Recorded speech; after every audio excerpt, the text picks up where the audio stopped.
Bonjour la team, aujourd'hui une vidéo malheureusement sur un motard qui a chuté et qui apparemment dans un premier temps est inconscient.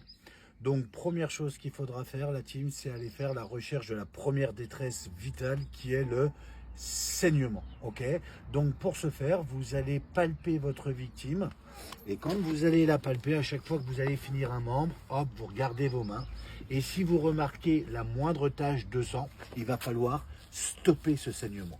Et pour stopper ce saignement, là, à ce moment-là, vous n'aurez pas le choix car vous êtes tout seul. Vous allez passer en tampon relais. Ok. Pourquoi? Parce que face à un saignement abondant, on applique ni plus ni moins la règle des 3A. Appuyer pour stopper, allonger pour limiter l'installation de la détresse vitale. Et le troisième A, ce sera l'alerte. Là, je tombe sur un saignement, donc je fais un tampon relais pour stopper parce que là, je ne peux pas appuyer. Je ne peux pas appuyer. Et pourquoi là, je ne peux pas appuyer tout de suite? Puisqu'il va falloir ni plus ni moins que je gère l'inconscience par la suite. Donc là, je fais mon tampon qui remplace ni plus ni moins mon appui manuel. Je m'assure que ça ne saigne plus. Ça n'a plus l'air de saigner. Pas de souci. Donc, je reparcours pour voir s'il n'y a pas d'autres taches de sang. Non. Donc maintenant, je vais gérer la deuxième détresse vitale qui est l'inconscience. Monsieur, si vous m'entendez, serrez-moi la main, ouvrez les yeux. Ma victime ne répond pas. Donc maintenant, il va falloir que j'aille rechercher la respiration. Et là, nous sommes face à un motard. Il porte un casque. Donc, première chose que vous allez déjà faire dans un premier temps, c'est d'ouvrir la visière sans trop bouger la tête. Et vous essayez d'apprécier une respiration. Mettez votre main sur son abdomen pour essayer de percevoir le moindre mouvement. Mais là, malheureusement, par rapport à l'extérieur, vous n'entendez rien. C'est difficile d'essayer de percevoir quoi que ce soit. Donc, attention, parce qu'il faut vraiment s'assurer si votre victime respire ou elle ne respire pas. Mais là, je ne perçois rien. Je ne suis pas sûr si elle respire ou elle ne respire pas. J'ai trop de bruit autour de moi, il y a du vent, il y a plein de choses qui me gênent. Donc là, vous n'allez pas...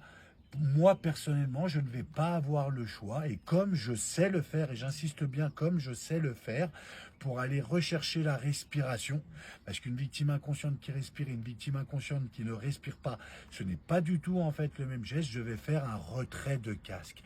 Attention la team, sur une victime consciente, on n'enlève jamais le casque de la victime. D'ailleurs, je pense que la victime, si elle était consciente, si elle a envie d'enlever son casque, elle le fera. C'est elle qui le fera. Par contre, ce ne sera pas à vous de le faire. Mais là, elle est inconsciente. Il faut que j'aille rechercher si cette victime respire, oui ou non. Et moi, je sais faire ce geste. Donc, je vais vous démontrer ce geste. Donc, première chose qu'il faudra faire, c'est déjà donc ouvrir la visière. On l'avait fait avant. Et on va aller décrocher la jugulaire. Ok, ça c'est fait. Je vais me mettre dans l'axe de ma victime. Je vais venir placer une main de part et d'autre du casque. Je vais tirer très fortement sur les extérieurs, comme si je voulais lui enlever en fait les coussins là qui ont pris son menton et ses joues. Et bien là, je veux l'écarter pour faciliter le retrait du casque, mais bien en gardant la tête dans l'axe de ma victime.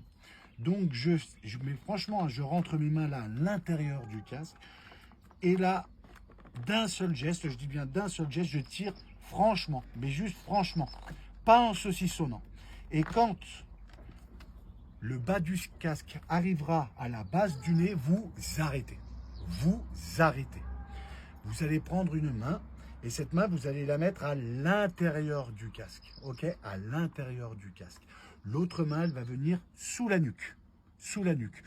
Pour, au moment du retrait du casque, éviter que la tête ne tombe franchement en arrière. Et là, vous continuez votre retrait délicatement. Regardez, la tête ne bouge pas. Et c'est un axe franc. Je saucissonne surtout pas. Voilà. Le casque a été enlevé. Donc maintenant, pour m'assurer que ma victime respire, il va falloir que je fasse la LVA, la libération des voies aériennes, mais pas au travers d'une bascule prudente de la tête en arrière. Non, par une élévation du menton. Donc là, avec mes majeurs, je vais sous le menton de ma victime. ou du moins l'angle de la mâchoire, pardon. Je tire en haut, et avec mes pouces, je vais tirer sur le menton. Et là, ça va lui élever le menton pour dégager la langue qui était tombée au fond de sa gorge. Parce que c'est ça, en fait, qui l'empêche de respirer. Là, maintenant, j'apprécie si ma victime respire sur 10 secondes. Si ma victime respire, c'est une victime inconsciente qui respire, sur un traumatisé, vous ne la mettez pas en position latérale de sécurité. Vous préviendrez les secours et là, vous vous laisserez guider par les secours. C'est eux qui vous diront qu'est-ce qu'il y a à faire. Si votre victime ne respire pas, là, pas le choix, vous attaquerez directement votre massage cardiaque. Pour que ce soit la position latérale de sécurité, si les secours vous invitent à le faire parce que votre victime elle est inconsciente, traumatisée, vous suivez leurs conseils, vous le faites. Si vous voulez voir comment se fait une position latérale de sécurité, la team, vous le savez, vous allez sur mon profil, j'ai fait une vidéo pour la position latérale de sécurité. Si malheureusement votre victime est inconsciente et qu'il ne respire pas et qu'il faut faire un massage cardiaque, également vous trouverez une vidéo sur mon profil. Je vous remercie d'avoir regardé cette vidéo. Surtout, ne pas essayer en fait de l'interpréter. Une victime consciente qui hurle après une chute en moto, on ne retire jamais le casque. Là, moi, il fallait absolument que je m'assure si cette victime respire. J'ai essayé avec le casque, je ne percevais rien, mais je voulais absolument être sûr qu'elle respire. Je sais faire ce geste-là, vous avez vu, la tête n'a pas bougé. Donc, j'ai fait le retrait en fait de casque. Je vous remercie la team d'avoir visualisé cette vidéo. N'hésitez pas à la partager et à la liker. Je vous dis à très bientôt.